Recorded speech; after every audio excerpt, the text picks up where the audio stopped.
nous allons évidemment entrer dans le vif des débats.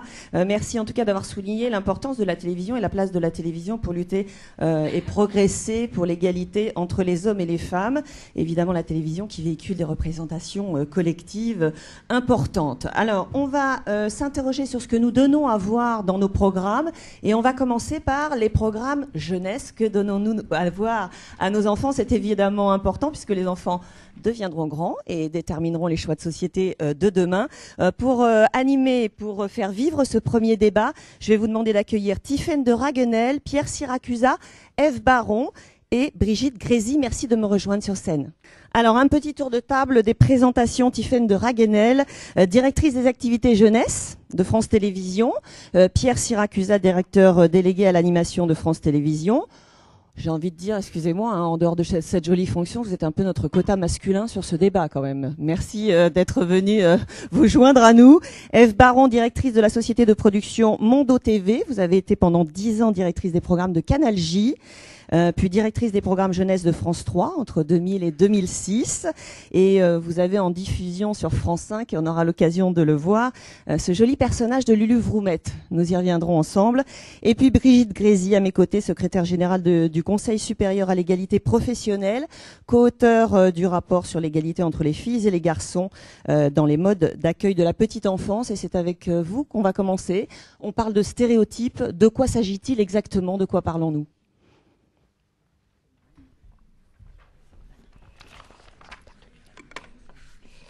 Bonjour, bonjour à tous et à toutes. Alors, femmes et médias. Femmes et médias, c'est un sujet passionnant, mais c'est aussi un sujet difficile. Parce que les médias, c'est quand même d'abord le miroir du monde. Et que c'est vrai que si on manque les femmes, si les femmes sont manquées, c'est que aussi elles sont manquantes. Si on fait une émission sur le CAC 40, on ne trouvera pas beaucoup de femmes. Ça, c'est clair. Mais en même temps, les médias donnent à voir aussi un système de représentation qui est un système de valeurs et ils donnent à voir une mise en forme du réel. Alors, on a comme ça, dans ces médias, une sorte de grande zone noire, d'occultation d'une zone importante, ce sont les femmes, qui apparaissent très souvent, et on l'avait montré dans la commission sur l'image des femmes dans les médias, très souvent en fond d'écran, comme des passantes ou des ombres chinoises. Et il y a donc une sorte de déformation de cette représentation des femmes. Mais en même temps, les médias ne sont pas seulement descriptifs, ils sont aussi prescriptifs, et ils participent évidemment des technologies du pouvoir. Et dans ce travail de formalisation du réel, ils prélèvent, ils hiérarchisent, ils mettent en médias, et ils peuvent minorer des groupes socialement faibles et majorer, au contraire, des groupes qui ont le pouvoir économique, social et politique. Autrement dit, ils peuvent gonfler l'importance de certains groupes et, au contraire, repousser d'autres dans les marges. Alors, je crois que c'est ça qui est important, parce que c'est la question des stéréotypes. Les stéréotypes qui, finalement, fonctionnent comme des sortes de verrous intérieurs, alors que les médias devraient présenter des modèles identificatoires multiples auxquels filles et garçons pourraient s'identifier. Alors les médias sont producteurs de normes sexuées et l'ennui, c'est que nous sommes, dans toutes nos démocraties occidentales, et pas seulement en France, dans ce que j'appelle la tragédie des 20%. Alors la tragédie des 20%, c'est ça. Les femmes et les hommes, c'est 50-50.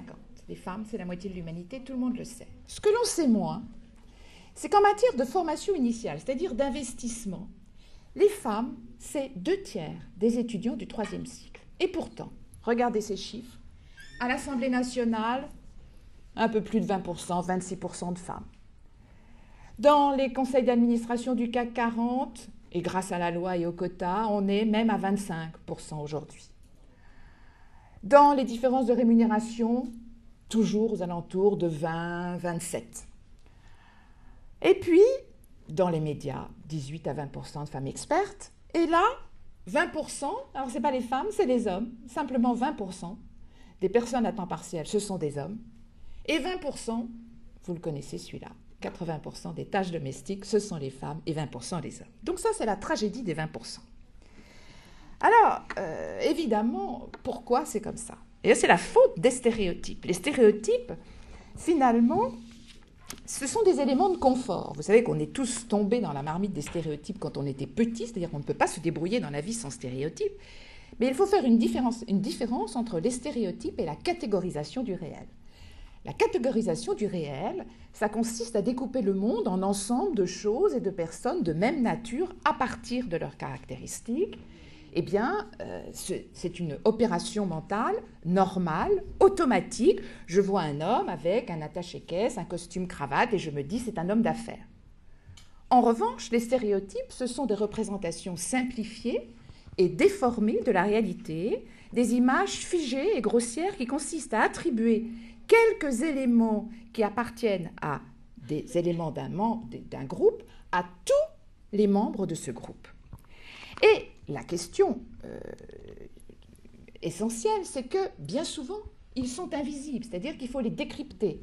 Une publicité de l'Éducation nationale.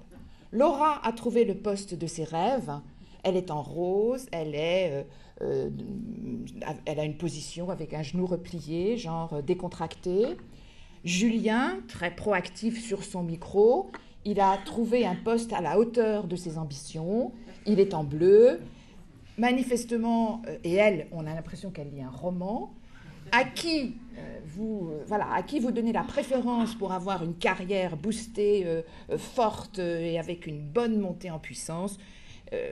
D'ores et déjà, quand on s'identifie à ces deux publicités, il y a une différence. Là, le must, mais ça vous l'avez tous vu, c'est les t-shirts petits bateaux. Les filles sont jolies, elles sont coquettes, amoureuses, et les garçons, ils sont courageux, forts, robustes et vaillants. Donc, les stéréotypes, en soi, après tout, on pourrait vivre dans un monde de bleu et de rose et on pourrait s'en sortir. Non.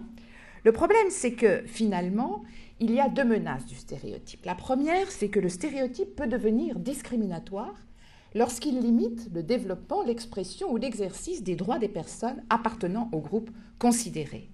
Et du même coup, il peut aboutir au sexisme, c'est-à-dire une idéologie qui érige la différence sexuelle en différence fondamentale et qui détermine un jugement sur l'intelligence, les compétences et les comportements des individus. Et non seulement les stéréotypes peuvent déboucher sur des discriminations, mais ils débouchent aussi sur une menace pour soi-même parce qu'ils fragilisent le sentiment de l'incompétence, ils fragilisent son identité et il est en quelque sorte il prédispose à l'autocensure et à la limitation de ses aspirations. Regardez par exemple une autre publicité pour le salon de la famille. Donc les papas, ils vont être chouchoutés dans ce salon de la famille puisqu'ils y verront automobile, épargne, tendance et high-tech. Et les mamans avec la peinture, le petit garçon étant avec son papa et la petite fille avec sa maman, elles, eh bien, le salon de la famille a décidé de les gâter. Il y aura des temps forts, mais autour de thèmes comme la mode ou la beauté, et bien évidemment l'univers des enfants pour faire le plein de bonnes idées. Alors, ces stéréotypes sont très dangereux et en fait, il faut miser sur ce qu'on appelle l'apprentissage, puisque c'est par le jeu de transactions continues et complexes, par des instances de socialisation variées et hétérogènes que se fabrique l'engendrement social des filles et des garçons, et la télévision participe de cet engendrement social. Alors, si on prend la petite enfance sur laquelle je viens de produire un rapport, nous sommes là dans une expression quasiment caricaturale des stéréotypes, et ceci dans la plus grande invisibilité, puisque les professionnels de la petite enfance jouent sur la neutralité de leurs relations avec les enfants, et c'est normal. Nous sommes tous bourrés de stéréotypes, et bien souvent, nous ne nous en rendons pas compte. Mais petits garçons et petites filles sont mis quasiment sur des rails binaires, et je vous en cite quelques-uns, puisque ça nous permettra de faire le lien avec les programmes jeunesse. Eh bien, dans les interactions avec les adultes, les petites filles sont beaucoup moins encouragées à faire des activités collectives alors que leur apparence fait davantage l'objet de l'attention des adultes. Les préoccupations pour les capacités physiques, c'est-à-dire la motricité, le déplacement, la maîtrise de l'espace, sont beaucoup plus prononcées à l'égard des garçons. Deuxième point, on trouve une rétention des émotions beaucoup plus forte chez les garçons que chez les filles. Les filles sont plus habituées que les garçons à discuter de leur état émotionnel avec les professionnels de la petite enfance et les adultes, et la seule émotion davantage tolérée chez les petits garçons, c'est la colère. Troisième point, les jeux de construction et de manipulation versus les jeux de rôle et les jouets liés à la sphère de la maison.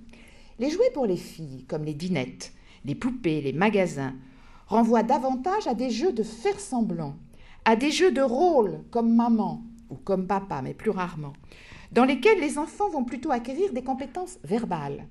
Au contraire, les jouets pour garçons, comme les jouets de construction, d'emboîtement, de manipulation, encouragent la manipulation, l'exploration et permettent davantage aux enfants d'acquérir des compétences spatiales, mathématiques, analytiques et scientifiques. Idem pour le sport. Les deux composantes habituelles du sport, c'est-à-dire d'une pratique sportive, le beau avoir d'un côté et l'exploit de l'autre, sont attribuées à un sexe déterminé. Sport d'équipe pour les garçons, qui implique l'esprit de compétition, l'occupation de l'espace. Sport plus individuel pour les filles. Or, on sait que l'esprit de compétition dans un sport collectif est central pour apprendre la gestion des échecs et des succès, et que ceci a un impact fort sur l'estime de soi et sur la capacité à surmonter les obstacles. Avant-dernier point, séduction et dépendance versus aisance dans les habits. L'accent est mis sur l'esthétique d'un côté, dans les vêtements des petites filles, et sur l'autonomie et l'agilité pour les petits garçons. Les filles sont encouragées à bien paraître et à plaire. Les garçons sont encouragés à être à l'aise. Et finalement, les habits proposés aux filles leur donnent moins d'autonomie dans, encore une fois, la maîtrise de l'espace et même l'exploration à quatre pattes, tout à fait au début de ces 0-3 ans. Et le dernier point, qui nous rapproche des programmes jeunesse, eh bien, on a l'universalité du côté masculin versus le caractère secondaire du féminin dans la littérature jeunesse. Au-delà du nombre plus important de personnages masculins, on les a comptés, puisque la seule façon c'est de compter, et là on voit bien qu'il y a plus de héros masculins que d'héroïnes, eh bien, les personnages masculins sont très peu décrits par les attributs de leur genre, une casquette, une moustache. Ils sont décrits par leur personnalité. Ils ont des défauts ou des qualités, alors que les personnages féminins ne sont décrits qu'à l'aide d'attributs considérés comme propres à leur sexe, c'est-à-dire les cheveux, la robe, et se trouve ainsi vraiment consacré ce qu'on peut appeler la prédominance d'un sujet masculin neutre, et le féminin apparaît comme une déclinaison du masculin. Il y a une universalisation du personnage masculin. Alors, nous arrivons donc à notre propos de cette table ronde, c'est-à-dire combattre les stéréotypes. La méthode qui nous vient aussi de l'Europe est une méthode assez bien rodée, qui consiste effectivement, et comme nous l'a si bien montré Monsieur le Président, à ce que cette démarche soit prise au plus haut niveau de la gouvernance et à ce qu'elle repose sur des objectifs chiffrés, des évaluations régulières, des référents égalité qui prennent en charge cette politique, et puis la constitution effectivement de viviers et d'outils qui aident. L'idée, c'est de rendre visible l'invisible parce qu'il y a de l'invisible. Et ce faisant, et j'en termine là, si on rajoute des filles et des garçons dans une histoire, que ce soit une histoire écrite, que ce soit un petit film, il ne faut pas considérer qu'on rajoute cela, l'égalité, c'est pas la cerise sur le gâteau, c'est pas j'écris mon histoire, ah zut, il faut que je rajoute des femmes. C'est qu'en fait, on écrit une autre histoire, on écrit un autre scénario. Donner leur place aux femmes et aux filles dans les histoires, c'est écrire d'autres aventures, c'est écrire des choses beaucoup plus larges, beaucoup plus libres. Et je crois vraiment que l'égalité, ça n'est pas seulement un principe d'organisation nouvelle d'une institution quelconque, mais c'est aussi évidemment un facteur d'innovation et de modernité. Merci. Merci Brigitte. Merci d'avoir attiré notre attention sur les stéréotypes qui sont ancrés dans notre société, puis ceux qu'on laisse à titre personnel parfois un peu filer, sans nous en rendre compte, dans la sphère familiale. Et la télé dans tout ça, Tiffaine, les programmes jeunesse en rose ou en bleu? Bonjour à tous.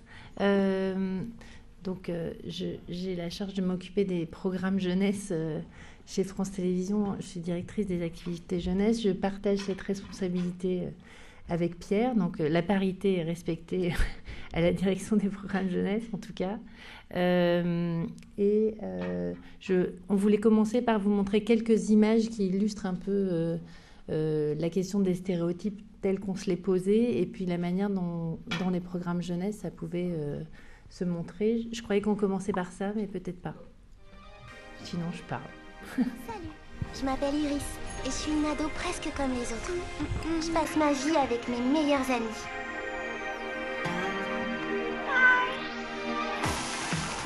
Salut les filles, prêtes pour la super soirée pyjama? Déjà prête?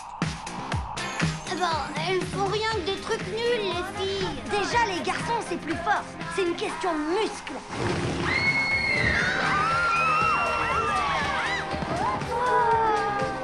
Moi? Mais je n'ai jamais été capitaine. Oh, poney licorne. Oh, Peter, je savais que tu viendrais me sauver. Oh, Peter, c'est romantique. Je préfère largement les histoires de pirates. Bien sûr qu'elles peuvent jouer au foot, les filles. On veut jouer au foot. On veut tondre la pelouse. On le met surtout pas entre les courses. Wow, elles étaient super fortes, les Amazones. Ça te dirait d'être notre princesse? Je suis légèrement occupée là. Mon empire pour un Nobel! Est-ce que quelqu'un a déjà essayé de me kidnapper? Non! Alors, t'en dis quoi? T'as raison, on va chercher autre chose. De quel droit tu décides pour moi maintenant? Allez hop, sur mon blog. Tu peux me dire pourquoi tu t'es mis du papier toilette sur la tête? C'est pour faire la justice. Tu sais ce qu'elle te dit, la grenouille? Non, je t'écoute. Oh. C'est génial, cousine! C'est génial, Lulu. Je sais. Donc, quand on a commencé à discuter de ce colloque avec Marianne Bernard, avec Brigitte Gressy, on s'est demandé comment on allait procéder et quelle méthode on allait utiliser pour voir dans nos programmes jeunesse quelle était la place des filles. Brigitte Gressy nous a convaincus qu'il fallait compter. Ça a suscité beaucoup de débats en interne dans l'équipe des conseillers de programme, parce que compter, c'est toujours une forme de dictature, c'est imposer un cadre très rigide qui, dans les gens qui gèrent le développement des créations et le suivi des créations, suscite toujours beaucoup d'interrogations. Tout le monde s'est quand même livré à l'exercice après en avoir longtemps discuté. Donc je vais vous livrer quelques chiffres. On a étudié 60 programmes qui sont coproduits par France Télévisions, des programmes déjà diffusés, en production et en cours de développement, et des programmes achetés au cours des 2 dernières années, donc sur l'exercice 2012-2013. Donc 29 programmes à destination des enfants de moins de 7 ans et 31 programmes à destination des enfants de plus de 6 ans. Aujourd'hui, les programmes que nous coproduisons représentent 60% des programmes que nous diffusons. Ça vous donne une ordre d'idée de ce que voient les enfants dans le corpus qu'on a étudié. On a essayé de dénombrer le nombre de héros-filles et de voir comment s'exprimait la binarité et les stéréotypes dans les séries à travers 3 critères. Est-ce que les filles ont un rôle passif ou actif ? Est-ce que les filles sont dans l'obsession de l'apparence et l'intérêt exclusif pour la séduction et les relations amoureuses ? Et dans les séries pour les plus petits, est-ce que les filles ont un rôle de petite maman qui rejoint l'intérêt qu'on qualifie de féminin pour les loisirs domestiques? Dans les séries qui mettent en scène les parents, on a également essayé d'évaluer les stéréotypes en jeu dans la représentation des parents. Donc on n'est pas parfait et le bilan n'est pas parfait, mais on n'était pas là pour raconter des salades. On essaie d'être un peu transparent et de se donner un point de départ dans l'évaluation et de voir la manière dont ça peut s'améliorer. Dans les séries préscolaires, on a dénombré un total de 28% de séries dont le titre fait référence à une héroïne, 38% de séries dont le titre fait référence à un héros garçon, et 38% de séries qui ont un titre neutre puisqu'ils ne font référence directement ni à un garçon ni à une fille, mais à un groupe, par exemple Pets Club. Dans les séries sur les plus de 6 ans, on a un peu plus de séries garçons, 50% de séries font référence à des héros garçons, 25% seulement de séries font référence à des héroïnes filles, et 25% de titres neutres. Donc il semble quand même que dans les séries à destination des plus de 6 ans, l'écart soit plus marqué et le stéréotype et la valorisation de l'universalité du masculin joue plus fortement dans les séries pour les plus grands. Ceci dit, on est plutôt bien placé puisque dans l'étude de Brigitte Grésy, on voit quand même que dans les livres jeunesse, 78% des couvertures sont consacrées à des héros masculins.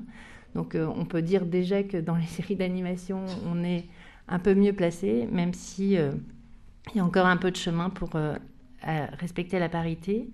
Si on regarde après à l'intérieur de l'ensemble des personnages, que ce soit les personnages principaux ou les personnages secondaires, l'équilibre on va un peu plus vers l'équilibre, puisque dans les séries pour les plus petits, donc les séries destinées aux enfants de 3 à 6 ans, on a 42% de personnages principaux qui sont des personnages féminins, et on a à peu près le même résultat dans les séries à destination des 6+.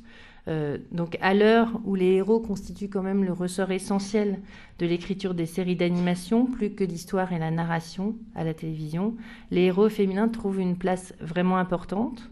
Dans la majorité des séries, on a des groupes d'enfants de 2 à 10 personnages dans lesquels les filles sont toujours bien représentées. Donc on a une volonté forte de rassembler les enfants pour qu'ils puissent s'identifier chacun au personnage qui peut leur ressembler.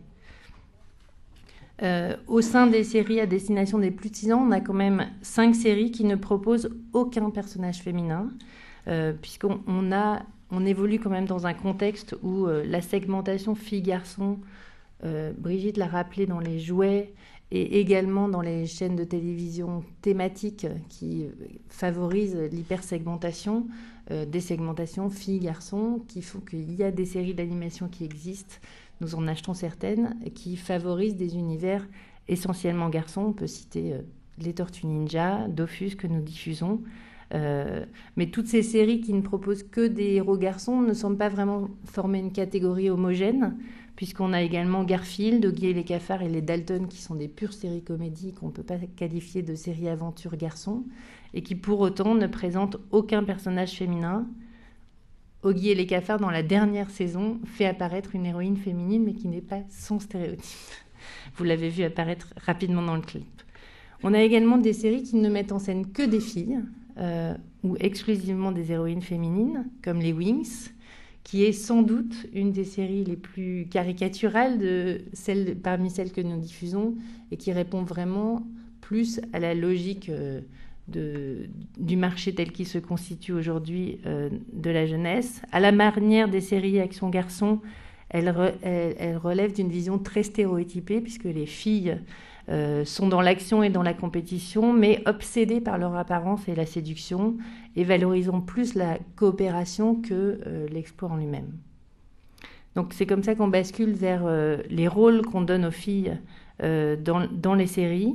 Donc je vous l'ai dit, on a essayé de travailler sur les 3 binarités qu'on a évoquées depuis le début de la matinée. Donc généralement dans les séries, les filles comme les garçons sont actives et peuvent faire des bêtises, y compris dans les séries à destination des plus jeunes. Ève parlera longuement de Lulu Vroumette, qui est sans doute un des exemples les plus aboutis d'une héroïne féminine qui ne s'interdit rien et pour laquelle le genre n'est pas un problème ni un poids. Les filles comme les garçons pratiquent les mêmes activités dans les séries d'animation et sont généralement à l'extérieur. Et la pratique des activités domestiques n'est pas vraiment une posture très présente dans les séries d'animation. Donc la question du domestique par rapport à l'extérieur se pose relativement peu, sauf dans les représentations des parents qui échappent assez peu aux stéréotypes, puisque dans les séries préscolaires dans lesquelles les parents ont un rôle, seulement dans 20% des séries, la femme travaille ou travaille à la maison, alors que l'homme est représenté dans sa double fonction de père et de professionnel. Mais il y a seulement 20% des séries dans lesquelles les parents sont présents et représentés. Ensuite, on s'est intéressé aux tentatives qu'on pouvait faire pour essayer de contourner ces stéréotypes et comment on s'était mis en œuvre aujourd'hui dans nos séries. On l'a vu dans le clip, la première posture, c'est les personnages qui se révoltent contre les stéréotypes. Lulu Vroumette qui dit qu'elle aime bien jouer aux pirates, Mademoiselle Zazie qui se découvre le plaisir de toutes les activités sportives. La liste est longue, je vais pas vous l'imposer. L'autre moyen, c'est d'avoir des groupes de héros dans lesquels on a des personnages féminins stéréotypés et des personnages féminins qui le sont moins. On travaille en ce moment sur le développement d'une série qui s'appelle L'Union des héros, où 4 personnages adolescents, 2 garçons, Alex et Jean, et 2 filles, Ruby et Étincelle. Au même titre que les héros masculins, les 2 héroïnes occupent le devant de la scène, vraiment à une assez égale répartition dans les histoires. Un personnage féminin relativement stéréotypé, une fée gentille mais pas cruche, qui utilise souvent maladroitement la magie pour contrecarrer les plans des vilains, tandis que Ruby a un tempérament plus fougueux, c'est une jeune fille pirate qui permet de repousser tous les vilains du bout de son sabre. Chez les garçons, on a également différentes formes de représentation qui n'échappent pas toutes non plus aux stéréotypes, mais chacun y trouve son compte et ça permet d'imposer quand même une forme de diversité qui pour nous est un enjeu. Et ensuite, on a des séries qui vont plus loin. Eve parlera longuement de Lulu Vroumette, donc je ne vais pas y revenir, et qui cherchent à introduire des personnages pour lesquels le genre n'est pas une contrainte. On pourrait également parler de Nini Patalo. On devait accueillir parmi nous Lisa Mandel, qui a été retenue au Mexique par une éruption volcanique. Ça arrive. Nini Patalo, c'est un personnage assez emblématique d'une forme d'imaginaire très renouvelée, avec un personnage qui vit dans une drôle de famille recomposée, qui est une petite fille de 10 ans, une petite fille assez impertinente, assez garçon manqué, si on peut dire, qui vit avec un baby-sitter qui s'appelle Jean-Pierre et qui est un homme préhistorique décongelé, et son frère est un canard qui passe sa vie à jouer aux jeux vidéo. Et elle vit également dans cette famille avec un Patalo qui est un personnage qui incarne un peu le bébé de la famille et qui a le pouvoir magique de pouvoir se transformer en tous les mots qui se terminent par O. Donc c'est une série qui à la fois propose une vision de ce que peut être une famille recomposée sans vraiment le dire. Donc c'est aussi un enjeu pour nous dans les programmes jeunesse d'aborder des sujets compliqués sans les labelliser forcément comme des programmes éducatifs, mais en faisant passer des messages, toujours en gardant l'humour. Donc pour conclure, je voulais juste réfléchir ici à la manière dont la jeunesse chez France Télévisions peut répondre à cet objectif de ne pas enfermer les enfants dans des rôles sexués stéréotypés, pour ne pas limiter leur épanouissement et leur développement personnel, de favoriser la mixité, donc de rassembler les enfants, les filles et les garçons, plutôt que de les séparer chacun dans des séries spécifiques. Pour nous, c'est vraiment un marqueur de différence et de modernité, donc on va essayer d'améliorer ceci, en faisant régulièrement un bilan chiffré, comme on a pu le faire cette année, comme un indicateur, une photo de nos pratiques et de leur évolution, mais pas comme une fin en soi. L'autre objectif sera de sensibiliser nous d'abord, Pierre et moi, et les équipes à un objectif qui est déjà... c'est un objectif qui est déjà activé à travers les formations de diversité, puisque la question de l'égalité homme-femme y est abordée assez largement. L'effort de gommer dans le développement des séries qu'on préachète les assimilations caricaturales d'un sexe à une fonction spécifique et les connotations dévalorisantes qui sont, on l'a vu dans le discours de Brigitte, l'effet pervers des stéréotypes, et surtout de conserver de la diversité, d'élargir les choix de programmes et les formes d'imaginaire auxquelles on fait appel et d'innover dans ces formes d'imaginaire. Voilà, j'en ai fini. Merci Tiffaine. La parole à Eve. Venez nous rejoindre. Voilà, beaucoup de constats, beaucoup d'informations données. Vous aurez évidemment l'occasion de réagir. On fera passer des micros quand vous le souhaiterez. Vous me ferez des petits signes. Plusieurs fois, je vous proposerai d'intervenir, poser des questions aux personnes qui sont sur scène et nous faire part également de vos réflexions. Eve Baron, qui est cette Lulu Vroumette dont nous parlons beaucoup depuis ce matin? Personnage féminin qui ne s'interdit rien, c'est ça ce qu'a dit Tiffaine? Absolument. Mais avant de vous de vous la présenter. Je vous la présenterai encore mieux au travers d'un petit film qu'on a préparé pour cette matinée particulièrement. Je voudrais vous dire 2 mots sur la façon dont on l'a cherché et puis trouvé. Et revenir une seconde sur l'étude de Brigitte et sur ce chiffre qui nous a toutes stupéfaites, qui est de 78, aujourd'hui, enfin hier ou avant-hier, en 2012, 78% des couvertures de livres pour enfants figuraient un héros masculin. Et c'est pas neutre quand on parle de programme jeunesse, puisque la moitié des productions d'animation, en tout cas, sont issues de l'écrit à l'écran. Donc c'est dire à quel point. Moi, j'avais le souvenir du temps où j'étais diffuseur, que vous avez rappelé tout à l'heure, effectivement, d'une grande majorité de séries pour enfants présentant des héros masculins.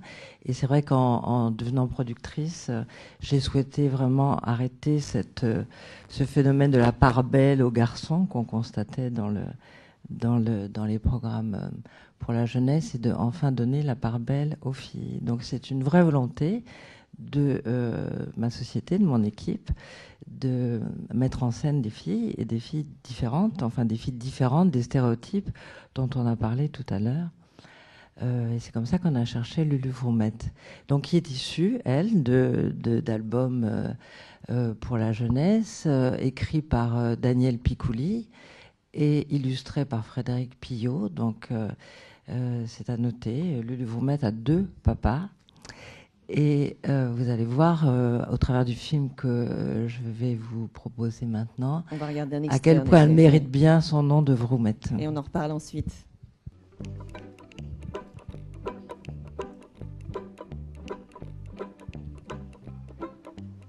Bon, écoutez, on va enquêter et trouver la solution. Je propose qu'on se sépare. Moi, je vais chercher avec les belotes. Blaise, Niwi et Froufrou, vous irez d'un autre côté. Et rien ne sert, pas de soucis, Lulu, je préfère enquêter seule. Et t'inquiète, je sais déjà par où commencer. Bon, à partir de maintenant, les copains, on va tous être très gentils avec Niwi. D'accord? Alors, complète la série. Cercle, carré, triangle... Maîtresse, je peux aider Niwi? Oh là là. Et il y a aussi un triangle et un losange. Je vous rejoins. Tu veux me dire quelque chose? Oui, je t'écoute. Et je sais pas comment m'en sortir. T'en fais pas, il y a sûrement un moyen. Je vais t'aider, Niwi. Bien. J'ai appelé cette mission Opération Monstre. Je préférais celle de la dernière fois. Opération Bisous. Oh bah moi aussi. Chut, on écoute. Objectif. Prendre le monstre en photo pour prouver à Brico et à la maîtresse qu'il existe. Voilà mon plan. 1, on entre chez le monstre. 2, on le prend en photo. 3, on repart. Peut-être en criant. Et ça ton plan? Ah ben c'est simple. Je sais exprès. Les plans compliqués, ça rate toujours. Bon, prêt? Allez, quoi? On est des aventuriers. Même pas plus. Oui. Ah, je préfère ça. Tous de la vie, tout. Ah, parce que moi, je suis pas coquette. Non, mais t'es plein d'autres choses. T'es une vraie aventurière et puis t'es trop rigolote et puis... Mais je peux aussi être coquette si je veux. Vous allez voir ce que vous allez voir. Alors, c'est coquette. Qui aime plaire, est toujours très soignée, a le goût de se faire jolie. Et voici Super Princesse Vroumette, la plus coquette des princesses de l'espace.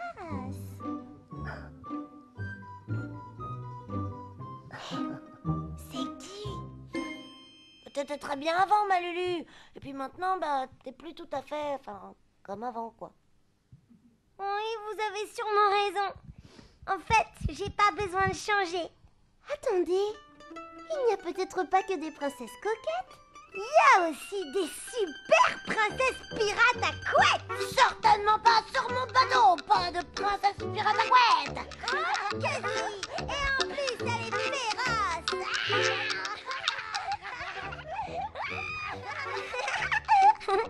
Et si on jouait aux mousquetaires de la prairie? Oh, super idée, ma Lulu. Ah mais c'est pas possible. Et pourquoi? Bah parce que les mousquetaires sont toujours des garçons, comme dans le livre de Qui sait tout.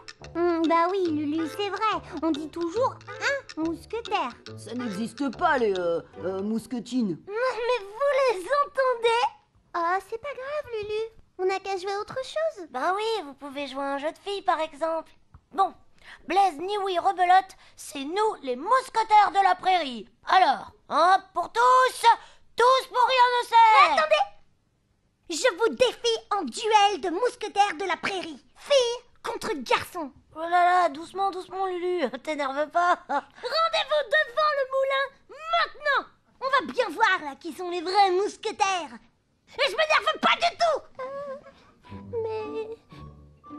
Lulu, je suis pas du tout prête pour un duel, moi. Bon, alors pas maintenant, mais cet après-midi. Venez les filles, laissons les garçons préparer leur défaite. On a eu chaud quand même, hein. Ça aurait pu mal finir cette histoire. Comme quoi l'amour, c'est pour les grands. En tout cas, on a rendu le sourire à Qui sait tout. Alors tout est bien qui finit bien. Mais c'est une lettre d'amour. Eh ben dis donc, il y en a des fautes d'orthographe. Qui peut bien écrire « Je t'aime » avec un H?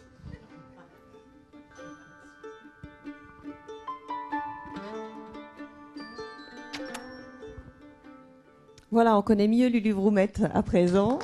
On peut l'applaudir.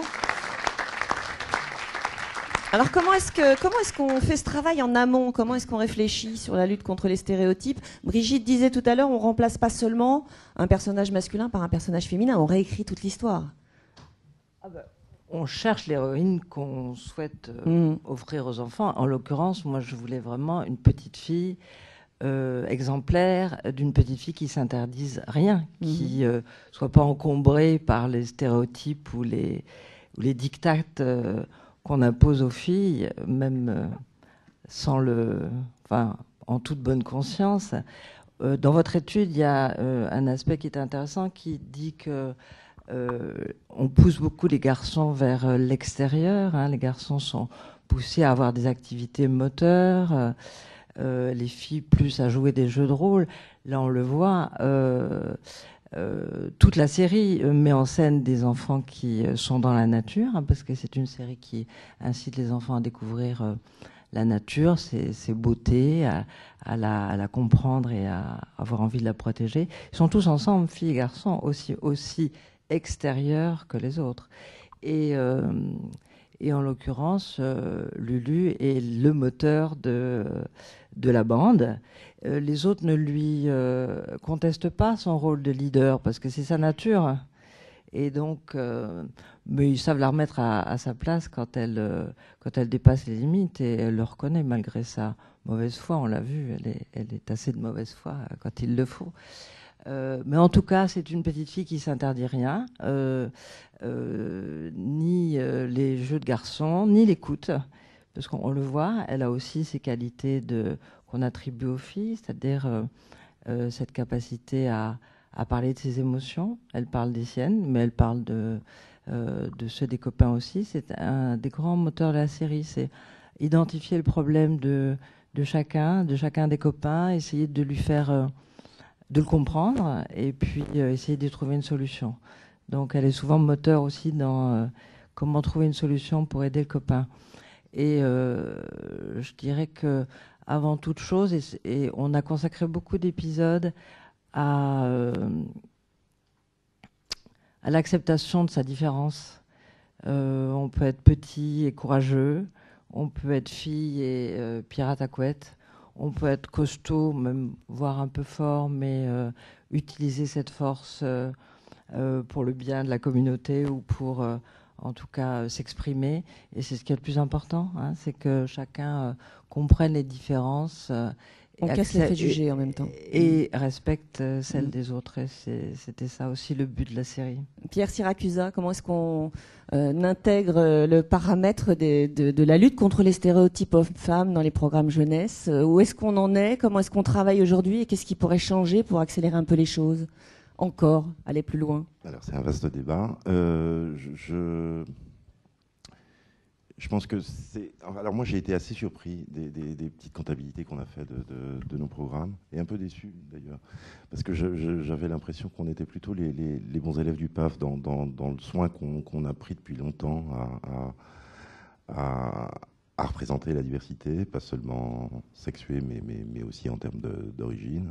Les programmes jeunesse sont historiquement ceux qui ont intact depuis très longtemps, mais d'ailleurs pour des raisons assez commerciales, qui sont qu'un dessin animé a la vertu de pouvoir se vendre à peu près dans tous les pays, et que du coup c'est pas plus mal d'avoir des enfants un peu plus bigarrés.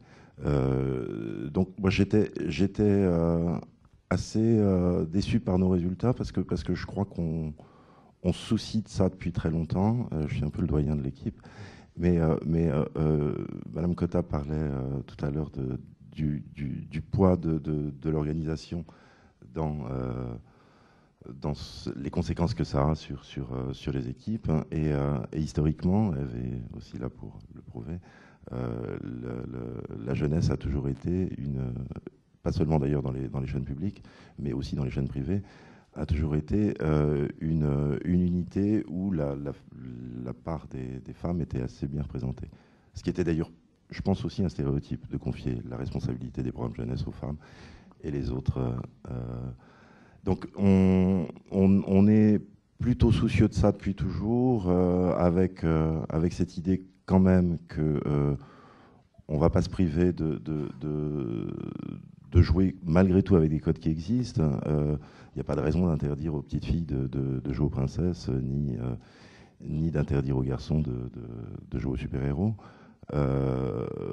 On est depuis toujours, et plus la concurrence s'intensifie, plus on doit jouer avec les codes de la télé, qui sont ceux du rendez-vous. Donc on doit jouer à la fois avec des principes d'identification de l'enfant, qui lui-même baigne dans des stéréotypes. Vous le disiez tout à l'heure, depuis son body, on lui rappelle que elle est plutôt rose et lui plutôt bleu.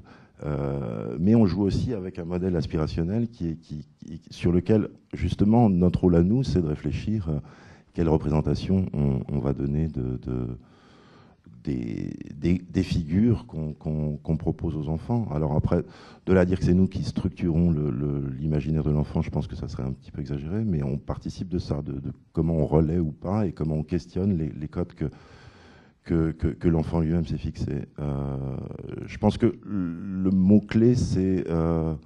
parce que c'est plutôt facile de se dire ce qu'on doit s'interdire, enfin même si je pense qu'on est aussi là pour y réfléchir.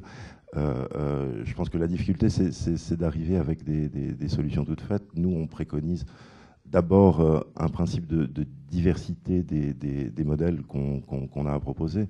Effectivement, Lulu est assez réjouissante quand elle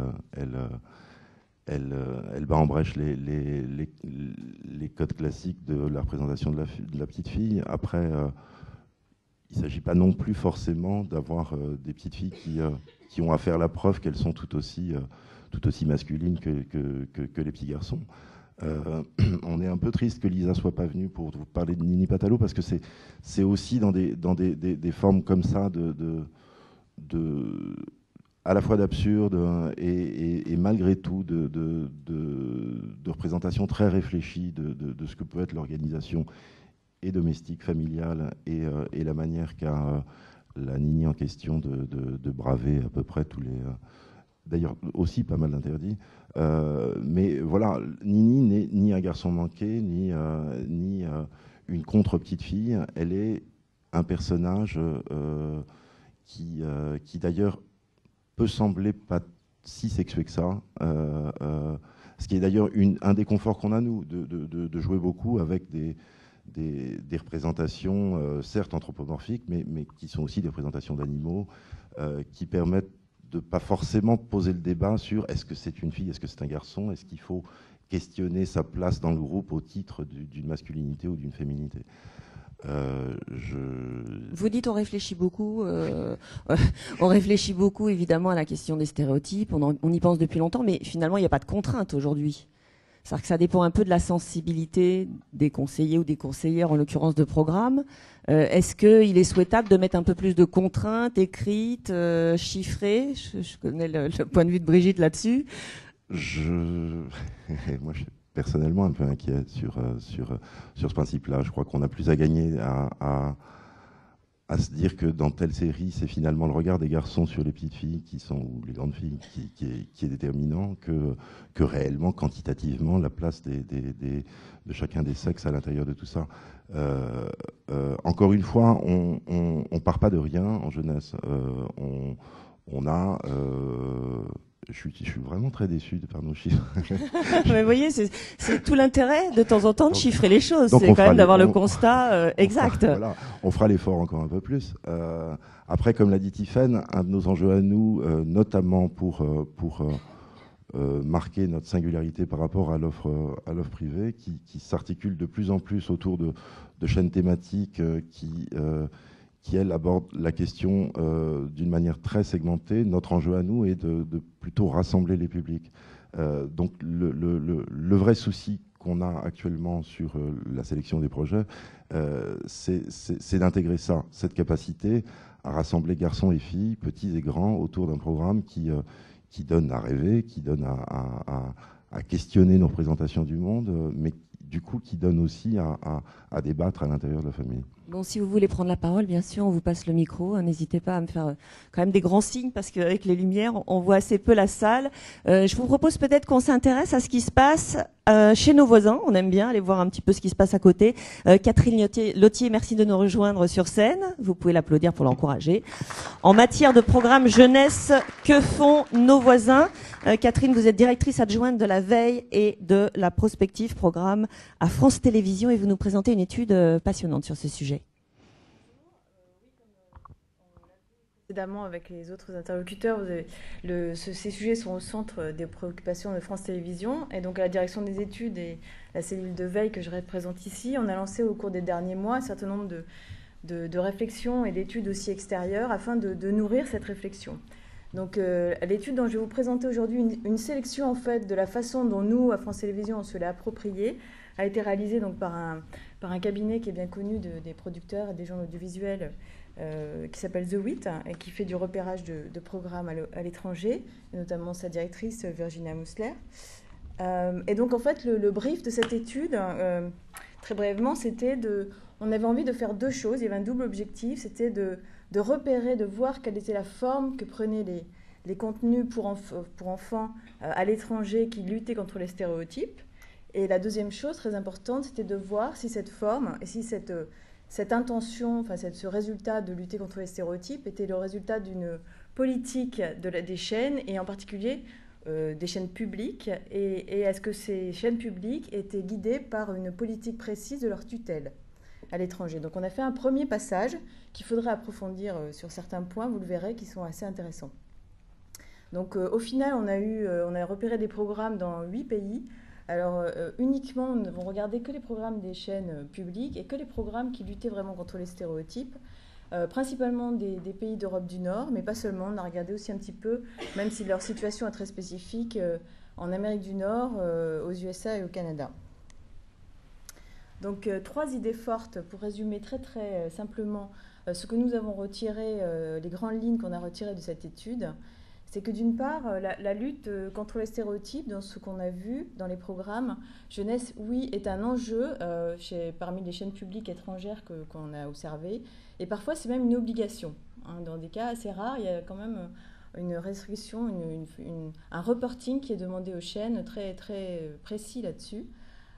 D'autre part, au sujet des bonnes pratiques à l'étranger, on voit que en fait, les bonnes pratiques, comme le disait Brigitte, et comme elle l'a expliqué dans son étude, se passent par des modèles positifs auxquels on peut s'identifier, mais qui ne sont pas forcément, justement, qui ne vont pas dans le sens des stéréotypes habituels. Et aussi, un troisième point qui est vraiment plus de la technique audiovisuelle, c'est que nous n'avons pas donné d'instructions à la personne qui a fait l'étude sur le type de programme qu'il fallait regarder, on a juste dit qu'il fallait que le contenu lutte contre les stéréotypes. Or, il se trouve que la majorité des programmes que nous avons repérés sont incarnés, donc, et qu'on a trouvé que la présence d'humains, de la diversité de la population, adultes et enfants, mais surtout adultes, là en l'occurrence pour les programmes pour les plus jeunes, est vraiment un outil opérant qui fonctionne de présentation de la diversité. Et la troisième chose qui n'est pas ici, mais c'est aussi, vous verrez, ça passe par des genres de programmes très très différents, qui peuvent être fictionnels, narratifs, mais aussi d'autres types de choses, plus ludo-éducatifs ou même magazines. Alors juste quelques exemples de pays avec des situations contrastées en termes de politique publique et de télévision publique par rapport aux stéréotypes et à la jeunesse. Le plus, je dirais, j'allais dire contraignant pour les chaînes, le plus normé, c'est sans doute en Scandinavie qu'on va le trouver, ce modèle-là, et notamment en Suède. En Suède, effectivement, le rôle social de la télévision publique est très mis en avant. Il consiste principalement à encourager la liberté d'être et la tolérance un petit peu tous azimuts. Et effectivement, il y a des directives publiques précises pour favoriser la diversité. Et pour chaque émission jeunesse, en particulier pour les enfants très jeunes, on demande à la chaîne de rendre compte et de bien s'assurer que chaque programme créé, effectivement, est conforme à cette directive générale qui est d'encourager la liberté d'être et donc de ne pas encourager les stéréotypes. On verra quelle forme ça prend tout à l'heure. Bon, la BBC, effectivement, est un modèle qu'on regarde souvent. Leurs directives sont beaucoup moins restrictives, sont plus larges. Simplement, dans la charte de la BBC à sa tutelle, elle s'engage à présenter un large choix de rôles modèles, en particulier pour les plus jeunes. Et enfin, un cas beaucoup plus spécifique et beaucoup moins restrictif, puisque vous le savez peut-être, la télévision publique américaine n'est que financée qu'en partie par des fonds publics et que par ailleurs, son budget baisse en ce moment de façon assez significative. Et ils ont une approche beaucoup plus anglo-saxonne, binaire de la chose, qui est de vraiment compter les personnages masculins, les personnages féminins, et là, en l'occurrence, de compter aussi les titres de programme pour qu'ils comportent un nom de fille. Alors, les illustrations, elles sont aussi également diverses. Donc, je commence justement par le modèle le moins restrictif PBS, qui a très longtemps été un modèle en termes de programmes pour les plus petits, pour les preschool, avec Sesame Street, qui existe toujours. Et là, aujourd'hui, récemment, justement, l'effort dans Sesame Street, ça a été d'introduire, même si ce sont des marionnettes et elles sont plus ou moins sexuées, mais des personnages qui sont clairement féminins. Aussi, au Canada, on a souvent, et ça c'est un exemple parmi tant d'autres, pour les tout petits, on a souvent des personnages principaux qui sont, on va dire, neutres, c'est-à-dire ce sont des animaux, ou alors des personnages imaginaires qui n'ont pas de sexe déterminé et qui peuvent intégrer des attributs qui sont couramment, enfin, dont les stéréotypes attribuent soit alternativement une fille ou un garçon. Là, le petit personnage est un cochon et il est à la fois sensible, maternel, il peut être à la fois maternel ou paternel selon. Un petit extrait. Bonjour, bonjour. Amour, amour. Je t'aime, mon ami. À la ferme de Zénon et ses compagnons. Où ça? À la ferme de Zénon.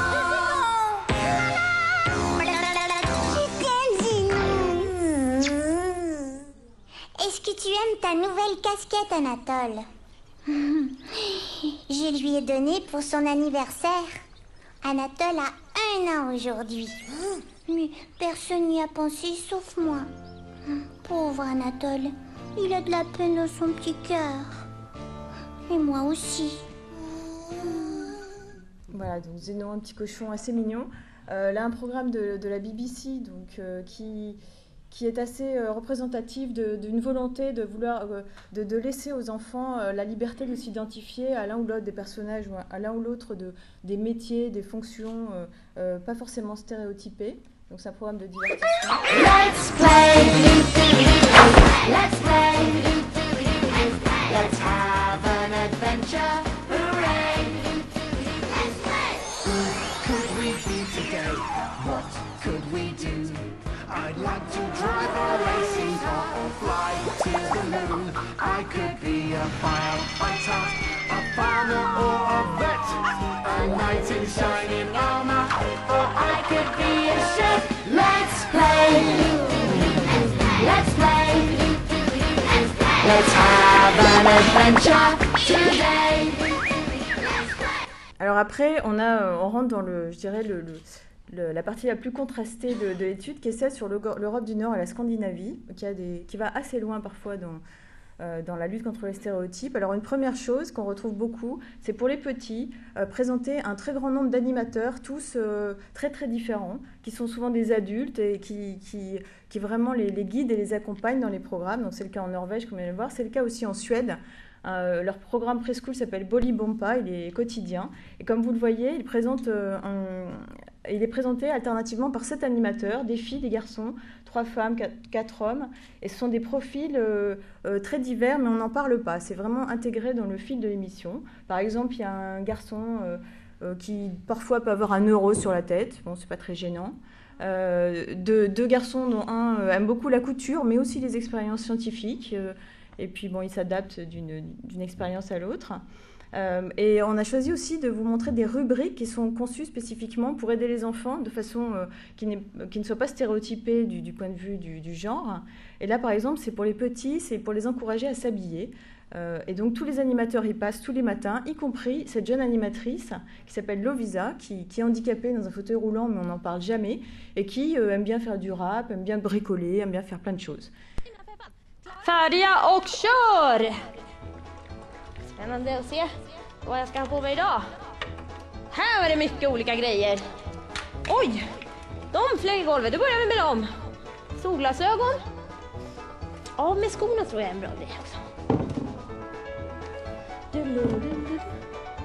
Någon slags mjukisbrallor. Mysigt. Ja, nu så här så länge så ser jag er bättre. Man ser att ni är snabba som vanligt. Det är någon där som är lite trött, det får man också vara. Man gör så gott man kan. Sådär ja. Hep! Donc voilà, on voit bien, c'est une séquence qui pour apprendre aux enfants l'autonomie, que ce soit des filles ou des garçons. Et tous les matins, l'animateur a un temps donné pour s'habiller avec les choses qu'il trouve dans un placard. Le fait qu'elle soit handicapée ne lui donne pas un avantage, elle a les mêmes conditions que les autres. C'est aussi une forme d'éducation. Voilà, donc parmi les bonnes pratiques aussi, toujours en Suède, on a aussi dans les fictions une vraie volonté de présenter un nombre de situations personnelles et familiales très grand. On voit par exemple cette fiction Sam s'en occupe, où c'est un garçon qui va dans une école où le proviseur est un travesti, mais personne n'en parle. Ça se voit juste un petit peu dans ses caractéristiques physiques. Et ou alors cette série qui s'appelle qui m'enseigne trois petites filles très très différentes et qui parlent à Dieu de temps en temps pour lui demander des conseils. Il se trouve que Dieu est une femme. Encore d'autres choses qui font appel à l'imagination, comme dans cette série canadienne québécoise où on met en scène un monde un peu imaginaire où un père a 2 enfants adoptés ou au contraire un jeune homme a 2 mamans. Et pour finir, parce que bon, on peut parler de beaucoup de programmes et on a fait une petite sélection assez courte, ça c'est peut-être plus dans le futur, enfin, ou pour montrer la grande liberté de situation qui peut être montrée. Donc ça c'est une fiction qui va être diffusée au Canada par TV Ontario en coproduction avec les Anglais, qui s'appelle Android, c'est pour les plus âgés. Et en fait, elle met en scène des enfants, mais aussi des robots. Et donc vous verrez, un des robots, lui-même, non seulement n'est pas sexué, mais n'a pas encore choisi s'il allait être plutôt garçon, plutôt fille ou autre chose.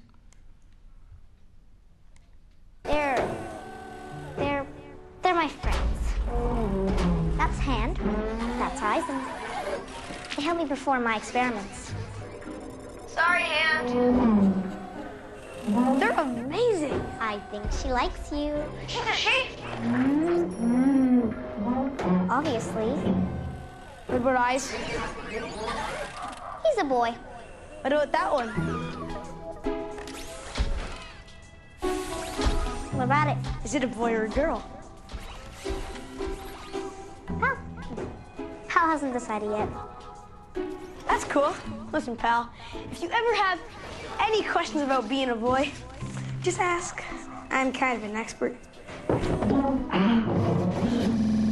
Voilà pour cette petite sélection. Et puis, voilà, je vais peut-être passer la parole à Valérie. Merci, Catherine Lottier. Alors, je crois qu'il y a des questions. Peut-être restez avec nous parce que je ne sais pas sur quoi portent les questions. On a des questions dans la salle. Voilà. Montrez-vous, parce que là, moi, je ne vous vois pas. Ouais, j'essaye. Oh, le micro, ah, si, ça y est, le micro marche. Oui, j'ai vu passer en vitesse dans le slideshow par rapport à la chaîne de télé américaine qui cherchait à créer des programmes avec plus de titres féminisés, mais il y avait un risque marketing, c'était écrit. Comment il est déterminé justement ce risque marketing de donner plus de noms féminins dans les titres des séries? Est-ce que c'est dû au fait que le stéréotype général veut que les héros soient des garçons et qui a peur précisément de vendre des noms d'héroïnes? Alors ça m'est difficile de vous répondre. Je voudrais pas donner mon opinion personnelle. Effectivement, peut-être c'est les directeurs de programme qui ont été interrogés qui font que qui ont donné cette réponse. Ce qu'on peut dire aussi, c'est peut-être pas exactement une réponse à votre question, c'est que par contre, il y a des pays qui, aujourd'hui, comme les pays nordiques, renforcent, au contraire, mettre leur attention surtout pour la petite enfance, sur le fait de mettre en scène aussi des personnages, pas forcément des personnages masculins, mais dans les incarnations des hommes, parce que à cet âge-là, les enfants sont très entourés par des femmes. Donc il y a aussi parfois un moyen de contrebalancer. Maintenant, pour le risque marketing, écoutez, je ne veux pas vous inventer une réponse. Le risque marketing, on va vous envoyer la balle. Voilà. Non. Ce serait quoi le risque marketing à mettre plus de noms féminins? Je pense que le principe est de considérer, assez faussement d'ailleurs, que les filles sont plus capables d'accepter un programme qui ne leur est pas spontanément destiné que les petits garçons. Ce qui, je pense, est une erreur majeure. Moi, je voulais juste rebondir, pas tellement pour donner cette réponse définitive, mais plutôt pour me rappeler une expérience sur une production qu'on avait d'ailleurs lancée avec Ève, qui présentait une petite fille qui s'appelait Molly dans un programme très action-aventure. C'était une série de compétitions sur des vaisseaux spatiaux. Le projet était très ambitieux. Ça s'appelait Molly Star Racer, et c'était un projet ambitieux industriellement parce qu'il s'appuyait sur une coproduction véritable avec les Japonais, lesquels Japonais sont plutôt, malgré tout ce qu'on peut penser de leur problématique à eux sur la place des femmes, sont en tout cas dans les programmes jeunesse plutôt bons élèves. Si on prend la cinématographie qu'on connaît maintenant, celle de Miyazaki par exemple, il a toujours eu, lui, une manière de mettre les filles et le sexe féminin très, très en avant dans ses programmes. Donc voilà, tout était à peu près réuni, y compris notre aval à nous, pour partir sur ce qui était une vraie prise de risque, un genre plutôt masculin, l'action-aventure, et la série centrée sur un personnage féminin, très féminin, orpheline, et vraiment central dans le dispositif. En l'occurrence, ce sont les distributeurs qui sont des éléments moteurs dans le financement du dessin animé qui lui ont interdit, dans un premier temps, que Molly soit une fille, ce sur quoi on a réussi à résister, Japonais et nous, mais en revanche, la condition sur laquelle ils ont été intraitables, c'était que le titre ne mette plus le prénom de Molly à l'intérieur de ça. Donc, je pense que le principe des distributeurs est d'essayer d'anticiper le pseudo-conservatisme des ouais. Ça me paraît assez cohérent ce que tu dis. Enfin, ça me paraît assez probable que ce soit le même type d'origine. Effectivement, si les garçons ont tendance à rejeter un programme où il y a un prénom de fille et que l'inverse n'est pas vrai, je pense que là, le risque marketing Brigitte Brigitte Grésy. Je voudrais absolument aller dans votre sens. Quand j'ai parlé des stéréotypes qui mettent les petits-enfants dans des rails parallèles, binaires, il y a aussi une asymétrie très profonde du masculin et du féminin. C'est-à-dire que les petits garçons sont beaucoup plus, dans la petite enfance, découragés à faire des choses dites de filles que les petites filles ne sont découragées à faire des choses dites de garçons, ce qu'on appelle la socialisation différenciée. Les petits-enfants, ils ne cessent de faire des statistiques dans la vie. Ils voient que il y a 95% des femmes qui s'occupent du care. Ils se disent, tiens, les femmes, elles doivent s'occuper des enfants. Et puis, il y a la pédagogie de l'encouragement et du découragement. Et c'est vrai que les petits garçons seront plus découragés et le masculin occupe une position privilégiée par rapport au féminin qui lui est relatif et subordonné. C'est ce que d'ailleurs Françoise Héritier appelle la valence différentielle des sexes. Et alors très curieusement aujourd'hui, avec toute cette nouvelle conception de la gouvernance, on a une forme de renversement des valeurs positives et négatives, mais à mon avis c'est une forme de sexisme un peu bienveillant, il faut faire attention. Mais en tout cas dans la petite enfance, vous regardez un petit garçon qui se déguise en princesse, très souvent les pères hurlent, une petite fille qui s'habille en robot ou en pirate, ça ne pose pas de problème. Mais c'est lié à la valence différentielle des sexes. Tiffaine. On a fait récemment une étude sur les loisirs et les activités des enfants, étude au cours de laquelle on a interrogé des parents et des enfants. Et il est apparu assez clairement, effectivement, que les parents renforçaient vraiment la segmentation des rôles, interdisant aux garçons de jouer à la poupée, favorisant les jeux intérieurs pour les filles et les sports d'équipe, par exemple, étant clairement très favorisés pour les garçons, l'étant très peu pour les filles. Et quand un garçon veut pratiquer un sport perçu comme un sport plutôt féminin, il y a effectivement un vrai découragement de la part des parents.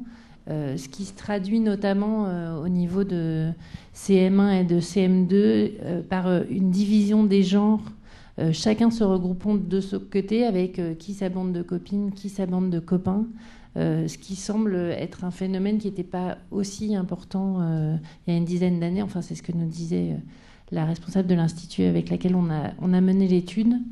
Donc une bien moindre mixité dans les cours de récréation, qui concourt à ancrer la conviction qu'il y a une différence entre les filles et les garçons, chacun se positionnant dans un monde différent de l'autre, donc ce qui renforce encore la mise en place des stéréotypes. Oui, je disais tout à l'heure, sans aller jusqu'à l'interdiction, sans s'en rendre compte, évidemment, on transmet parfois quelques stéréotypes. Il faudra du temps pour qu'on s'en débarrasse tous. Brigitte Grésy, c'est revenu plusieurs fois, notamment dans l'étude à l'étranger. Il faut chiffrer, pas chiffrer, il faut imposer. Il faut faire une maîtrise comptable de l'égalité ou pas? Écoutez, moi effectivement, je pense qu'une méthode forte, c'est de compter parce que c'est la seule façon de rendre visible l'invisible. Les stéréotypes sont cachés, on n'en a pas conscience. Et moi, je me souviens quand on a fait le premier rapport sur l'image des femmes en 2008, on avait rencontré les patrons, les responsables des médias qui nous avaient tous dit « Non, mais nous, il n'y a pas de problème. Les femmes sont grands reporters, elles présentent les journaux télévision, il n'y a pas de problème. » Et quand on a compté, effectivement, on s'est rendu compte qu'il y avait à peu près 30% de femmes présentes, pas des experts, simplement 30% en présence. Et il y a une sorte de logique d'entonnoir, c'est-à-dire que même si les femmes sont là, ensuite elles ont moins la parole, elles sont moins présentées avec leur nom et leur prénom. Vous voyez, il y a une logique comme ça d'invisibilité progressive des femmes sur les plateaux. Et donc la façon de rendre compte, de rendre visible l'invisible, c'est aussi de compter. Et puis je crois aussi que c'est une façon d'avoir une démarche entre guillemets scientifique. Il faut faire très attention à ce mot-là, parce que nous sommes nous-mêmes bourrés de stéréotypes. Et au nom de quoi nous dirions, nous, c'est pas bien que les petites filles se déguisent en je sais pas quoi et les petits garçons en je sais pas quoi. On n'a pas le droit de dire ça. Je veux dire, d'une certaine façon, il y a aussi la liberté de la vie. Le seul problème, c'est qu'on regarde la vie réelle. Dans la vie réelle, la population active des femmes, c'est 83%. Les femmes sont dans toutes les professions. On regarde les chiffres de la vie réelle. Et puis, on met en écho et en miroir les médias, ou ce qu'on dit à l'école, ou ce qu'on dit dans tous les lieux de socialisation et de construction des normes. Et on se dit, il y a un décalage. Donc, ce qui m'intéresse, moi, c'est tous les phénomènes d'écho et d'écart. À partir du moment où on peut avoir des phénomènes d'écho, ah oui, ça résonne, ou d'écart, mais c'est en décalage total, à ce moment-là, nous sommes autorisés à dire il y a sans doute un stéréotype, parce que ça veut dire qu'un certain nombre de caractéristiques pour un groupe, à 20 ou 30%, font du 100% pour le groupe. Et là, nous sommes dans le décalage. Donc la méthode du chiffre, si je puis dire, de la comptabilité, c'est ce qui nous permet de nous protéger de notre propre subjectivité, qui est grande, et la subjectivité de chacun n'a pas plus de raison d'être que celle du voisin. Et ça nous permet, comme ça, de rendre visibles des grandes tendances qui font écart ou écho. Donc c'est aussi un signe de modernité que de surveiller ce décalage et d'essayer de le combattre. C'est un signe de modernité à tous les points de vue, parce qu'il y a d'abord ceux qui regardent les médias, hein, et je crois que les femmes, de plus en plus, ont une exigence. Je crois que le gros problème, mais on en reparlera cet après-midi, par exemple de l'expertise masculine, c'est une usure des visages. Hein, c'est-à-dire qu'on a envie de changer, franchement. Hein. Quand il y a un certain nombre d'individus dont on sait déjà à l'avance ce qu'ils vont dire quand ils sont prévisibles, nous voulons aussi de l'imprévisible. Bien, moi je vais faire une maîtrise comptable du temps qui passe. Alors on devait avoir Chantal Joanneau, mais on me fera signe si elle arrive, et évidemment, elle est là. Voilà, je la vois pas, excusez-moi. Et rejoignez-nous sur scène. Merci Catherine Lottier, on peut vous applaudir. Chantal Joanneau, nous sommes ravis de vous accueillir parmi nous. Venez prendre place sur scène. Évidemment, vous venez nous parler du rapport que vous avez rendu il y a 1 an sur l'hypersexualisation. Comme vous le souhaitez, voilà, nous parler de ce rapport que vous avez rendu il y a 1 an sur l'hypersexualisation des fillettes, évidemment, qui rejoint la problématique qu'on soulève aujourd'hui. Oui, parce que alors, vous n'imaginez pas la responsabilité. D'ailleurs, si vous l'imaginez, puisque vous avez choisi d'organiser ce colloque, et je remercie tout particulièrement votre président qui m'en parle depuis assez longtemps d'ailleurs. Pourquoi j'évoque cette responsabilité? Quand Roselyne Bachelot m'avait demandé de faire ce rapport sur l'hypersexualisation, alors pourquoi elle me l'avait demandé? Parce qu'il y avait eu un scandale autour de la couverture du magazine Vogue qui mettait en scène une fillette qui se maquillait. Alors ce scandale, en réalité, il n'est pas né en France d'ailleurs. Il est né aux États-Unis quand des associations se sont émues de cette couverture qui, en France, pendant des semaines, n'a posé aucun problème à la plupart des personnes et à la plupart des lectrices. Et quand elle me demande de faire ce rapport, je me dis, bon, pourquoi pas, mais après tout, je ne pense pas qu'en France, nous ayons ce problème d'hypersexualisation, c'est-à-dire de petites filles, essentiellement de petites filles, mais ça concerne aussi les garçons, en l'occurrence de petites filles qui s'habillent en Lolita et qui ont des comportements sexy totalement inappropriés à leur âge, puisque là, on parle d'une tranche d'âge qui va grosso modo de 6 à 12 ans, la période de l'adolescence et de la puberté, même si, vous le savez, c'est un âge qui régresse. Or, en commençant ces travaux, je me suis rendu compte que, contrairement à ce que nous pensions, il y a bien des phénomènes d'hypersexualisation en France, il y a bien des concours de minimis, d'ailleurs avec un président très étonnant, puisque quand il me dit « mais vous savez, il n'y a pas de problème avec les concours de minimis en France, on a une charte déontologique, puisqu'elles ne se maquillent pas, elles n'ont pas le droit d'avoir des tenues particulièrement sexy ». Je dis « oui, mais quand même, elles sont jugées sur leur apparence ». Et je dis « d'abord, pourquoi est-ce qu'il n'y a pas de concours de mini-boy ?» Et il me répond « mais les garçons, ça baisserait jamais à cela ». Donc il y a bien un problème. Deuxième constat, c'est qu'effectivement le sujet était très très peu étudié en France, particulièrement étudié au Canada, aux États-Unis, en Belgique, au Royaume-Uni, mais en France quasiment pas, très peu d'études. Et puis les quelques études que nous avions montraient que les parents, alors c'est toujours les mères qui sont en cause, forcément, mais les parents de ces petites filles n'étaient absolument pas des mauvais parents. Pas du tout, bien au contraire, des parents très investis, très soucieux du bien-être de leur enfant, donc en réalité des parents qui n'avaient pas conscience des dangers qu'ils faisaient courir à leur enfant. Et effectivement, je parle bien de danger, mais j'y reviendrai. Donc si ces parents étaient de bons parents, pourquoi est-ce qu'il y a de l'hypersexualisation? Ce que nous avons constaté dans ce rapport, c'est qu'on baigne, il y a un bain culturel, avec une véritable banalisation, effectivement, des codes de la pornographie, et j'utilise volontairement ce terme, qui, en fait, s'est développé à partir de la fin des années 90, depuis le luxe, qui a lancé cette mode du porno chic, qui a ensuite diffusé dans l'ensemble de la société. Et c'est quelque chose dont notre génération ne se rend pas nécessairement compte, parce que nous avons été éduqués dans les années 70, où il y avait une très grande vigilance à l'égard de ces stéréotypes. Dans les années 70, on a essayé d'asexuer, par exemple, le contenu des manuels scolaires. On a vu la disparition des magazines pour fillettes. Et depuis la fin des années 90, à l'inverse, on voit la réapparition des magazines ou des sites pour fillettes qui sont très, très, très clivants, très marqués. Enfin, je vous invite, c'est une drôle de lecture, mais vous pouvez toujours essayer, à regarder des sites comme Fan 2 ou Julie, ou parfois même, d'ailleurs, contre la volonté des responsables, ces sites dérivent beaucoup vers le sexy. Et ce bain culturel se trouve dans les dessins animés, se trouve dans les clips vidéo, se trouve dans les jeux vidéo, très marquants, les jeux vidéo, dans les magazines pour fillettes.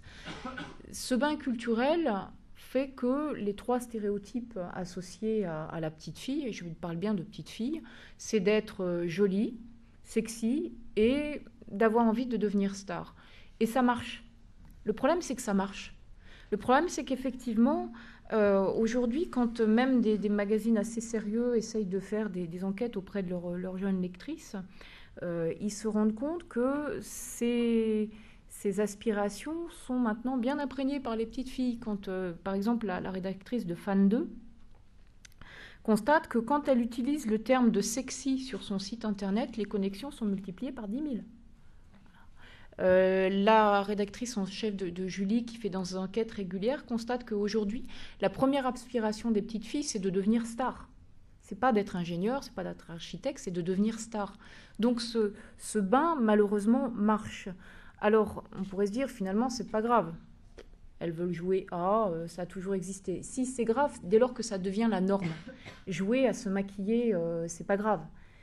Se déguiser, c'est pas grave. Mais quand ça devient la norme, ça pose problème. Ça pose un problème individuel et un problème collectif. Un problème individuel parce que, tout particulièrement dans cette période de 6 à la puberté, c'est une période qu'on appelle une période de latence, pendant laquelle toute excitation sexuelle, même si la sexualité des enfants n'a rien à voir bien évidemment avec la construction que nous en avons, doit être mise entre parenthèses pour que toute l'énergie de l'enfant soit consacrée à l'acquisition des savoirs. Et donc, ça pose un problème de construction mentale. Si vous avez envie d'étudier ce sujet, il y a un très beau livre de Didier Leroux qui s'appelle « La sexualité des enfants n'est pas l'affaire des grands », qui explique très très bien cette construction mentale. Et si on crée une brèche, ça a des conséquences individuelles. L'anorexie, une des expressions les plus connues. Il faut savoir que quasiment 37% des jeunes filles de 11 ans sont à la diète en France. Qu'aux États-Unis, 5% des cas d'anorexie concernent des enfants de 5 à 7 ans. L'anorexie mentale peut commencer très tôt. Et on y est incité si la question de l'apparence et du corps devient une préoccupation première trop tôt. Quand on est adolescente, qu'on a envie de séduire, j'allais dire, c'est un peu dans la nature des choses. Et il ne faut pas s'en émouvoir outre mesure, mais quand on est enfant, on ne doit pas être dans cette logique. Ça a des impacts dépressifs. C'est assez intéressant d'interroger le responsable, vous savez, de ces accueils d'urgence des adolescents et des adolescentes, notamment à Paris, qui nous explique combien cette préoccupation de l'apparence a des effets dépressifs sur les jeunes filles et aussi sur les jeunes garçons, parce que par répercussion, si on a développé un stéréotype des jeunes filles belles, sexy et qui aspirent à devenir stars, on a un stéréotype des garçons qui, lui, est le garçon sûr de lui, dominant, assez costaud, et on le voit d'ailleurs dans les personnages de dessins animés. Et juste une petite anecdote, parce que je crois que c'est important. Vous savez qu'il y avait eu tout un scandale autour des salons de beauté pour petites filles. Donc j'ai rencontré le responsable de ce salon de beauté qui me dit c'est très étonnant qu'on fasse un reportage sur la partie petite fille, parce que j'ai la même chose pour les petits garçons qui viennent avec leur père. Et ça, par contre, ça n'avait effectivement pas été relevé, parce que derrière la critique de l'hypersexualisation, il y a aussi un peu la critique des mères. Derrière la critique de l'hypersexualisation, il y a aussi un peu la critique des adolescentes qui seraient trop sexy. Et on s'interroge très très peu finalement sur la question des hommes et des garçons. Donc le sujet de ces stéréotypes et du bain culturel dans lequel nos propres enfants sont aujourd'hui éduqués, c'est vrai qu'ils vont devenir très perméables à tous ces discours. Le vrai problème, c'est ce que vous évoquiez tout à l'heure, cette tragédie des 20%. Parce que la tragédie des 20%, on la retrouve dans tous les domaines. On la retrouve dans le domaine du sport, on la retrouve dans le domaine politique, bien évidemment, mais on la retrouve partout, cette tragédie. Et je ne crois absolument pas qu'elle soit liée à une malveillance des hommes. Ça peut être le cas. Il y en a. Mais globalement, il y a plutôt une volonté d'avancer, une volonté d'agir. Sauf que quand tous les stéréotypes, quand tout le bain culturel est ainsi marqué par des stéréotypes, bien évidemment, la condescendance que vous évoquiez tout à l'heure, elle est presque inconsciente. Et on le vit beaucoup en politique. Je veux dire que la parole d'une femme en politique est beaucoup plus difficile à faire admettre comme parole d'experte que la parole d'un homme. Il faut dire qu'en plus, la politique est très marquée par les codes militaires masculins. Donc la question est comment est-ce qu'on peut lutter contre ça ? Chiffrer, c'est indispensable. Est-ce qu'on peut réglementer ou légiférer ? C'est très difficile parce qu'on arrive à la limite de la moralisation. Comment est-ce que vous voulez définir ce qui est vraiment hyper sexualisé ? Taille de jupe, comment le définir concrètement ? Sur quel principe juridique ? On peut se baser sur le principe de la dignité de la personne humaine. Mais c'est assez délicat. Alors, on peut, moi, ce que j'avais proposé, qu'on interdise les concours de Miss pour les petites filles. Hein. Ensuite, c'est un autre sujet. Ça, on peut le faire. Je crois beaucoup plus, justement, à l'information, c'est-à-dire à la formation et l'information. Faire passer ces messages. Parce que les parents n'ont pas conscience des conséquences que peuvent avoir effectivement chacun de ces petits laissés-aller ou de ces petits actes. Dans l'information et la formation, c'est vraiment déterminant. Alors, pour rédiger des programmes, pour élaborer des programmes, j'imagine que c'est un collectif de points de vue avec une expertise pluraliste et contradictoire qui permet de voir s'il y a ou non un stéréotype hyper sexualisé ou sexiste d'ailleurs dans ces programmes.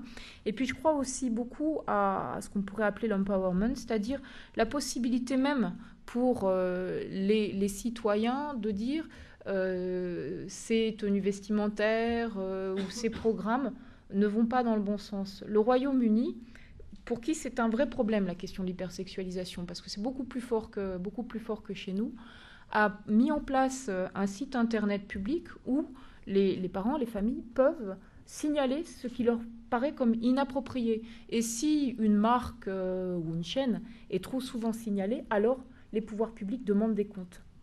Et ça, c'est une possibilité très simple d'action qu'on pourrait tout à fait mettre en place. Donc voilà ce que je voulais juste vous dire. Le rapport, mon rapport est nécessairement très très intéressant. Vous le trouverez sur Internet, mais je vous invite aussi à regarder celui qui avait été fait en parallèle par le Centre d'analyse stratégique, qui s'appelle Hypersexualisation de l'espace public, comment protéger les enfants. En fait, on s'était partagé les rôles parce que le Centre d'analyse stratégique, avait lui regardé justement les expériences étrangères et les règles ou les programmes qui ont été mis en place à l'étranger pour lutter contre ce phénomène de l'hypersexualisation. Merci infiniment Chantal Joanneau d'avoir participé à ce colloque. On va quand même demander s'il y a des questions dans la salle, si vous le permettez. Est-ce que vous avez des questions à Chantal Joanneau ou à nos intervenants ? On vous fait circuler un micro, non ? Oui, là-bas. Oui, bonjour. D'abord, merci pour cet exposé hyper clair. J'ai trouvé Madame Joanneau sur l'hypersexualisation et je voulais rebondir aussi un petit peu sur ce qui s'est dit à un moment parce qu'on a beaucoup parlé, je trouve ça très bien qu'on parle aussi beaucoup des femmes et des stéréotypes concernant les femmes, mais je suis complètement d'accord avec vous sur le fait que moi, je trouve qu'en tant que femme, j'ai une grande liberté de à peu près faire ce que je veux. Enfin, ce que je veux dire par là, c'est m'habiller comme je veux, me comporter comme je veux, etc., malgré ces stéréotypes. Alors que pour les hommes, je trouve que ça reste hyper fermé, finalement, et qu'on n'interroge pas tellement, justement, je trouve, la place des hommes, l'attitude des hommes, etc. Enfin, je trouve, c'est peut-être que mon ressenti. Et c'est peut-être ça aussi un des problèmes. Enfin, moi, c'est comme ça que je le ressens. Ça va aussi probablement avec le fait que tout ce qui est de l'ordre du féminin reste, je pense, un peu dans l'inconscient, dans les imaginaires, dévalorisé, en tout cas dans l'esprit de encore beaucoup de gens et d'hommes. Et donc, du coup, tirer les hommes vers le féminin, enfin, cette espèce de guerre du féminin en l'homme, comme je dis, est encore vachement présente. Donc, je voulais savoir s'il y a aussi dans vos programmes... Enfin, moi, je trouve que la réflexion, aujourd'hui, elle est là, à mon sens. Ça n'est que mon avis. Qui veut répondre ? Brigitte. Oui, alors... Effectivement, la question se pose de ce qu'on peut appeler les marqueurs du masculin. Alors, il y a quelques études qui commencent. Moi, j'en ai fait une sur les jeunes cadres quarantenaires ayant des enfants en entreprise, sur le poids des normes familiales et professionnelles. Et les anglo-saxons, qui sont toujours un petit peu en avance sur nous sur ces sujets-là, ont montré qu'il y avait des normes essentielles. Alors la première, c'est effectivement l'obligation pour les hommes et pour les garçons d'être toujours dans la compétition, d'être le champion. La deuxième norme, c'est de ne jamais montrer une faille dans l'armure, c'est-à-dire de ne pas montrer que l'on pleure, de ne pas montrer ses émotions. Et la troisième essentielle, c'est de faire partie de ce qu'on appelle le club des hommes, c'est-à-dire la maison des hommes, et du même coup de rejeter le féminin. Mais c'est vrai que dès l'enfance, il y a cette survalorisation du masculin et d'une certaine façon cette dévalorisation du féminin qui fait que les filles, elles peuvent envahir plus facilement l'espace professionnel dévoué aux hommes, de façon ancestrale, mais ça n'empêche pas, je crois, ce que j'appelle le conflit de légitimité. C'est-à-dire qu'il y a, je crois, dans la sphère professionnelle, une légitimité des hommes qui est inscrite dans les siècles, et il y a, du côté des femmes, un sentiment de légitimité qui est en train de se construire, mais qui est beaucoup moins fort, et elles sont soumises à des injonctions paradoxales qui sont encore beaucoup plus fortes, je crois, que ce qui se passe du côté des hommes. Injonctions paradoxales que l'on retrouve dans ce que l'on voit aujourd'hui, c'est-à-dire qu'à la fois, les rôles sociaux deviennent de plus en plus indifférenciés, les femmes ont de plus en plus des rôles qui ressemblent aux hommes dans la vraie vie. Et du même coup, il y a cette peur de l'indifférenciation sexuelle que l'on trouve à tous les niveaux et que les mères reportent sans doute sur les petites filles avec cette hypersexualisation. On n'a jamais vu autant, ça n'a jamais été la mode autant des prothèses mammaires complètement exubérantes, ça n'a jamais autant été la mode des femmes limbo qu'aujourd'hui, comme si plus les femmes vivaient un peu comme des hommes dans la vie professionnelle, parce qu'il y a le non-partage de l'autre côté, et plus elles vivaient comme ça, et plus il y avait un souci de contrecarrer la peur de l'indifférenciation sexuelle. Et tout ça, ça joue ensemble avec une grande asymétrie homme-femme. Alors oui, il faut aller voir du côté des hommes, mais regardez quand même, la tragédie des 20%, elle est du côté des femmes. Et je crois qu'il ne faut pas non plus il faut bien montrer ce qui est du domaine de l'inégalité et ce qui est du domaine des systèmes de représentation. Est-ce que vous voulez prendre la parole? Est-ce qu'il y a encore des réactions ou des questions? Non. Bon. Merci infiniment, Chantal Joanneau. Vous pouvez l'applaudir. Merci vraiment de votre visite et de votre participation. On va remercier Brigitte Grésy, Tiffaine de Raguenel, Ève Baron et Pierre Siracusa. Vous pouvez les applaudir.